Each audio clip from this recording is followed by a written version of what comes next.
Doctor, ഈ നഹാസ് ഹോസ്പിറ്റലിന്റെ എൻകെയർ IVF സെന്ററിന്റെ പ്രത്യേകതകൾ എന്തൊക്കെയാണെന്ന് പറയാമോ?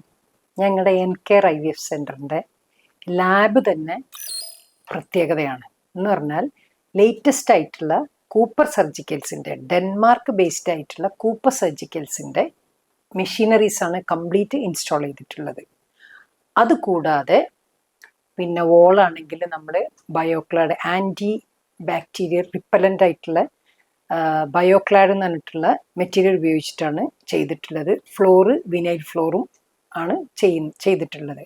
കൂടാതെ നല്ല എക്സ്പീരിയൻസ്ഡ് ആയിട്ടുള്ള ഡോക്ടേഴ്സ്. അതുകൊണ്ട് വളരെ ഇപ്പം നമ്മൾ ഡോക്ടേഴ്സിൻ്റെ എക്സ്പീരിയൻസ് കൂടും തോറും ട്രീറ്റ്മെൻറ്റിൻ്റെ ക്വാളിറ്റിയിലും വ്യത്യാസം വരും.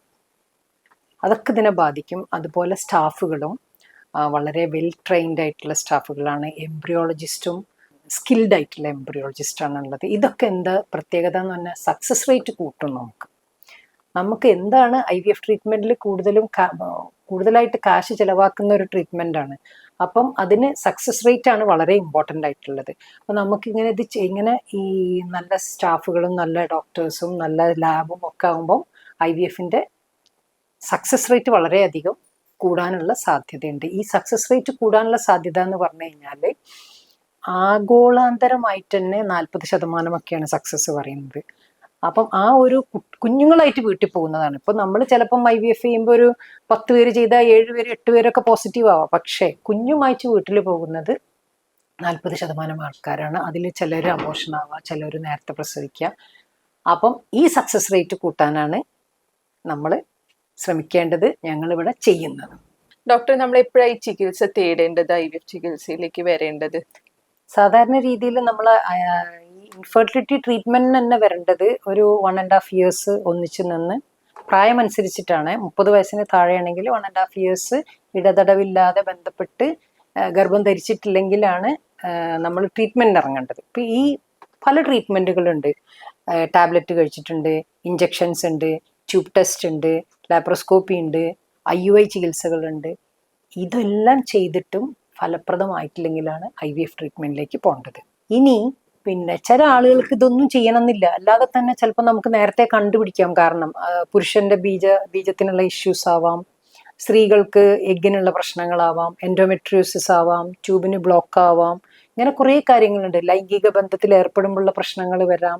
ഇതൊക്കെ IVF ചികിത്സ നേരത്തെ വേഗം ചെയ്യാനുള്ള ഒരു സാധ്യതയാണ്, വേഗം ചെയ്യേണ്ട ആവശ്യമാണ് അങ്ങനെയുള്ള അവസരങ്ങളിൽ. പിന്നെ ബാക്കി ഡോക്ടേഴ്സ് കണ്ട് ചില സമയത്ത് നിങ്ങളെ നോക്കുന്ന ഡോക്ടർ നോക്കി അവർക്ക് ബുദ്ധിമുട്ട് തോന്നുകയാണെങ്കിൽ അവരതിനനുസരിച്ചിട്ടുള്ള ഡോക്ടർമാർക്ക് റെഫർ ചെയ്യും. പലപ്പോഴും നമുക്ക് പറ്റുന്ന ഒരു പ്രശ്നം എന്താണെന്ന് പറഞ്ഞു കഴിഞ്ഞാൽ ഈ ചികിത്സ തേടേണ്ട സമയത്ത് തേടാതിരിക്കുമ്പോഴാണ്.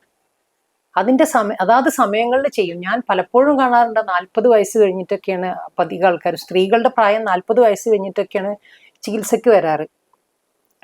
ശരിക്കും പറഞ്ഞാൽ ഈ 40 വയസ്സ് കഴിഞ്ഞാൽ വളരെ സക്സസ് റേറ്റ് കുറയുക ചെയ്യുക. 5% അവനവൻ്റെ എഗ്ഗ് വെച്ചിട്ടുള്ള ചികിത്സ ഫലപ്രദമാവുള്ളൂ. അപ്പം നമ്മൾ ഏജ് കൂടും തോറും അവരതിനെക്കുറിച്ച് തീരെ ആലോചിക്കില്ല. ഏജ് കൂടും തോറും ഓരോരോ ആൾക്കാർക്കും ഓരോരോ വിശ്വാസമാണല്ലോ, ഞാൻ എന്തായാലും ഗർഭിണിയാവും ആവുന്നല്ലേ. ആ ഒരു വിശ്വാസം അവരെ ടൈം ഇങ്ങനെ നീട്ടിക്കൊണ്ടുപോവുകയാണ് ചെയ്യുക.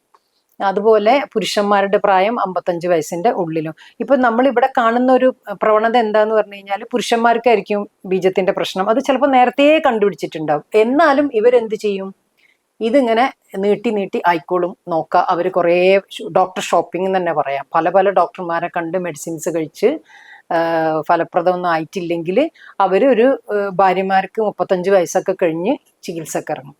അപ്പോഴും റിസൾട്ട് മോശമാവും. ശരിക്കും ഐഡിയലി 30 വയസ്സിന് താഴെ വേണം ട്രീറ്റ്മെന്റ് എടുക്കാൻ, പ്രൊവൈഡഡ് ഇവരുടെ എഗ്ഗ് നന്നായിരിക്കണം. അപ്പൊ എഗ്ഗ് കുറവ് ചിലപ്പോൾ 25 വയസ്സിൽ സംഭവിക്കാം. തീരെ എഗ്ഗില്ലാത്ത ആൾക്കാരുണ്ടാവാം, അല്ലെങ്കിൽ എഗ്ഗിന്റെ ക്വാളിറ്റി മോശമുള്ള ആൾക്കാർ വരാം. അപ്പം അവരൊക്കെ ഇങ്ങനെ കുറേ സമയങ്ങളിൽ കാത്തു നിൽക്കും തോറും ഇവരുടെ പ്രത്യുൽപാദന ശേഷി കുറയുക ചെയ്യുക, ഗർഭമാവാനുള്ള സാധ്യതകൾ കുറയുക ചെയ്യുക. അപ്പം നിങ്ങൾ എത്രയും നേരത്തെ ചെയ്യേണ്ട സമയത്ത് ചെയ്താൽ നമുക്ക് റിസൾട്ട് കൂടുതലുണ്ടാവും. എന്ന് പറഞ്ഞാൽ നിങ്ങൾ കല്യാണം കഴിഞ്ഞ് 1 വർഷമായി, 20 വയസ്സ്, അങ്ങനെ ഇഷ്ടംപോലെ ആൾക്കാർ വരും ട്രീറ്റ്മെന്റിന്. അതിന്റെ ആവശ്യമില്ല. നിങ്ങൾ വെയിറ്റ് ചെയ്യുക, 1.5 വർഷം വെയിറ്റ് ചെയ്യുക, എന്നിട്ട് നോക്കൂ. 21 വയസ്സ് കഴിഞ്ഞാൽ തന്നെയാണ് ഈവൻ IVF ചികിത്സയും അഡ്വൈസ് ചെയ്യുന്നുള്ളൂ. നമ്മുടെ ഗവൺമെന്റ് പുതിയ റൂളും അങ്ങനെയാണ്. 21 ഇയേഴ്സ് കഴിഞ്ഞിട്ട് ലേഡിക്ക് 21 ഇയേഴ്സ് കഴിഞ്ഞിട്ട് IVF ട്രീറ്റ്മെന്റ് കൊടുക്കാൻ പാടുള്ളൂ എന്നാണ് പുതിയ റൂള്.